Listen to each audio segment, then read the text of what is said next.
चुके हैं। अब सकारात्मक दृष्टिकोण का सबसे एक सटीक इसके लिए लाइन है, कोई काम छोटा या बड़ा नहीं होता है। हर वो काम जो बच्चा करना चाहता है उसको करने दीजिए। अब तो न्यू एजुकेशन पॉलिसी आ गई है, अब तो बच्चा जिस दिशा में जाना चाहेगा हम उसे उसी दिशा में भेजेंगे। हो सकता है किसी भी बच्चे का बहुत ही रुचि हो कि ये नए नए फर्नीचर कैसे बनते हैं, मैं इसमें कुछ काम करूँ, तो बच्चा उसमें काम करेगा। अभी एक अमूमन एक सोच पर हम चलते हैं, ख़ासतौर से अगर मैं अपने देश को जानती हूँ, किसी विदेश में मैं गई नहीं हूँ, तो हम भारतीयों की एक पर्टिकुलर सोच है, हम काम को छोटा या बड़ा करके आंकते ही हैं। ये हम सब में गलत बात है, हमें इस बात को सुधारना चाहिए। तो अगर अब बच्चा सोचेगा कि मुझे इलेक्ट्रिकल इक्विपमेंट्स में बहुत इंटरेस्ट आ रहा है, मैं इलेक्ट्रिशियन का काम करना चाहता हूँ, तो अल्टीमेटली कोई भी काम छोटा या बड़ा नहीं है। यदि बच्चे के अंदर कोई विचार आया है तो उसको उस विचार को एक्सप्लोर करने दीजिए।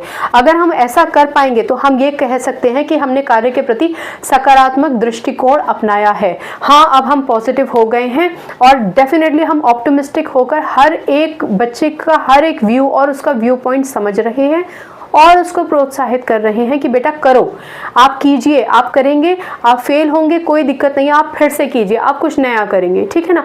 तो ये सारे सृजनात्मक शीलता के लिए ये सारे के सारे पॉइंट्स जो हमने पढ़े हैं ये बहुत ज़्यादा ज़रूरी है और हमें अब इस बात का डेफिनेटली ध्यान रखना चाहिए कि आज के दौर में तो हमें इस मानसिकता को तोड़ना ही है कि कोई भी काम छोटा या बड़ा होता है।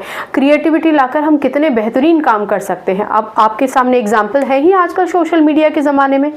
बच्चों में अच्छी आदतों का विकास कीजिए, अनुशीलता, आत्मनिर्भरता, आत्मविश्वास, ये सब चीज़ें, आत्मविश्वास आत्मसम्मान तक पहुंचाता है।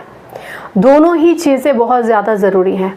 आत्मविश्वास होगा तो आत्मविश्वास की वजह से जिस क्रिएटिविटी को लेकर आगे बढ़ना चाहता है कोई भी बालक, उस क्रिएटिविटी के लिए उसके मन में सम्मान होगा और जब ऐसा होगा तो वो बालक पूरी तरीके से स्वतंत्र फील करेगा, फिर वो बालक आत्मनिर्भर फील करेगा। उसको लगेगा कि हाँ, मेरा दृढ़ भरोसा मेरी क्रिएटिविटी पर है और समाज और मेरा परिवार और मेरे शिक्षक मेरा सहयोग कर रहे हैं, मुझ में अपना विश्वास दिखा रहे हैं, तो मैं क्यों ना उस काम को करूं। तो हमें इस बात का ध्यान रखना है कि हम बच्चों में इन आदतों का विकास ज़्यादातर करें, ठीक है ना। अनुशीलता, अगर कोई भी चीज़ बच्चा देख रहा है और देखकर भी सीख रहा है और उसमें अपने नए आइडियाज़ जोड़ना चाहता है, तो आप उसको बिल्कुल कहिए कि आत्मविश्वास के साथ तुम आगे बढ़ो, कोई फ़र्क नहीं पड़ता। क्योंकि ऐसा माना जाता है कि अगर किसी के आइडियाज़ लेकर हमने कुछ और उसी आइडिया से प्रेरित होकर भी कुछ नया बना दिया है